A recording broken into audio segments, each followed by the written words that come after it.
I believe I've mentioned once or twice that we would like for you, yes, you, and you, no, don't be ducking behind the fridge, and you, it's dusty back there, ain't it?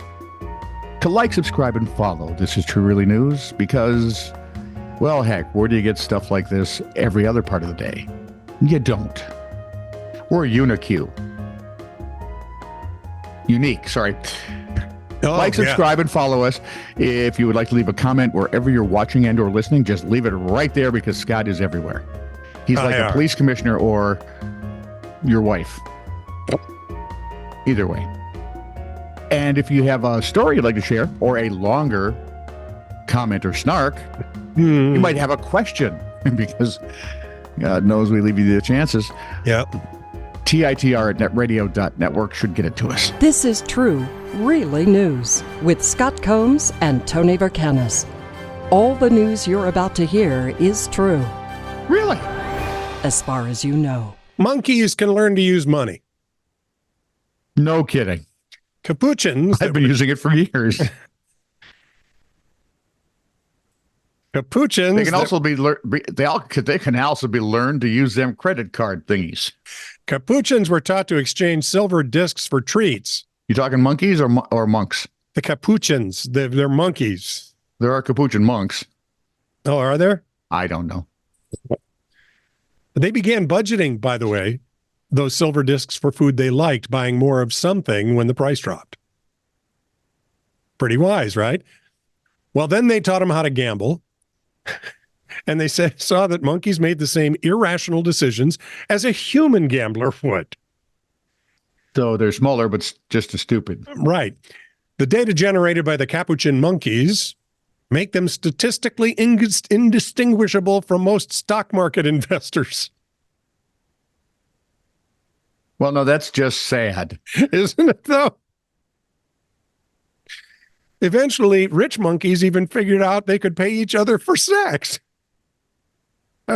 No, this has got to be a joke. After which the monkey that was paid immediately used it to buy a grape. The experiment also had a bank robbery near the end where one monkey took off with a tray of all the silver discs.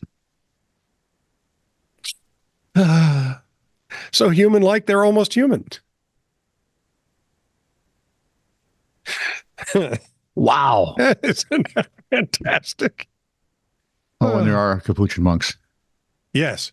They're the offshoot of Franciscans. And Caputs. So you've got friars and monks and bears, oh my. As I believe we mentioned in the fascinating edition of Mailbag. Yes. Minnesota March 1st is Minnesota March 1st? March 1st is National Minnesota Day. Wow. So in honor of that. I wonder what all the other idiots are doing about it. My guess? Yeah. Just a guess. Yeah. They're doing what I did about it. Which was? Nothing. Yeah. Yeah. I found out about it through you. Yeah, see, and by then, most of the day was shot. So what are you going to do? Go out to dinner, I suppose. I mean, you've got your plans made already. I mean, really. It's so Friday, I'm having fish and chips. For those of you who don't know, Minnesota is the home to Spam, the meat product. Its name is made up of two words, spiced and ham. Yep, and it was so popular that that's what they name when you get flooded with emails you don't like. There's a Spam museum. The Hawaiians love it, and so do the Brits. Oh, thanks. Sorry. Spam is made in Minnesota. We've got a Spam museum. Do you know what state has Spam as the official meat? Hawaii. Hawaii. Honest to God, you can order it at McDonald's. It's really considered meat. Yeah. Let's see. Two Minnesotans have won the Nobel Prize for Literature. Why don't they tell me who? Hang on. Maybe there's actually a list. There's Wendy Anderson. No, I'm pretty sure that would not be it. But thank you for shopping at Kmart. Where was I now? You're not helping me here. Barbara Carlson? Oh, no, I'm at... Okay. Wow, there's a name I haven't heard in forever. Right. Lakes, right? Okay. The states with the most lakes? Yep. Alaska, 3 million plus. Yep. We're pikers. Michigan is more than us. Florida is more than us. Then comes Minnesota. We're number 4. But we are the land of 10,000 lakes. Just ask us, although we don't fare anywhere very high in math tests. So yeah. take that for what you will. Okay. The state of Minnesota produces about 40 million birds annually. Dorothy's ruby slippers were stolen in Minnesota. They got them back. In Wisconsin. Figures. Badgers. More gray wolves live in Minnesota than in any of the rest of the lower 48 states, and the majority of them live in Minneapolis. Oh. More turkeys are hatched in this state than anywhere else in the country. I think we have something to do with that. Well, that and all our politicians are being counted too. Are they? Oh, yeah. Oh, I mean, because they can't really count, so. We are home to a rare three-way continental divide. We are located in the center of the country on the Canadian border. The northwest angle, a Lake of the Woods Peninsula, is part of Minnesota, but only connects to Manitoba by land. It is the northernmost point in the lower 48. I have no idea what all that means. Fargo, by the way, it's the upper part of the lower part. Hang on, my friends have decided this is a good time to be texting. Idiots. What are they thinking? I hate texting, by the way. So by the way, despite what you think, Fargo is not in Minneapolis. It's in North Dakota. Nodak. Yeah. And not communist South Dakota. We humorously refer to Moorhead as Fargo West, but East. Let's see. Bob Dilling, born in Hibbing. Sinclair Lewis, Sauk Center. Yep. You have to drive through Canada or cross the lake to get to part of Minnesota, which is not as much fun as Michigan, where, South Detroit could be considered Canada if you go, far enough. Yeah. If you take a wrong turn, you'll be in Canada. We have the headwaters of the Mississippi River. Mm-hmm. You can actually walk across the Mississippi River at Lake Itasca. That's true. I've done it. And Minnesota is home to the first indoor mall of America. Oh, Southdale. Was it? Was Southdale the first one? Was South? Okay. I think Southdale was the first. Because I would have guessed the one up north. Not far from your house. Brookdale? Yeah. No, it was Southdale. Okay. No, there's one over off 10. Northtown? Fine. There's a 60-foot tall magnetic rock in northern Minnesota. We call it the Magnetic Rock. Because we're Minnesotans. Yep. Nope. I'm going back to the very beginning. The best thing to know about Minnesota is spam. Yay. The question, of course, is it a meat product? No. Yes? The debate rages.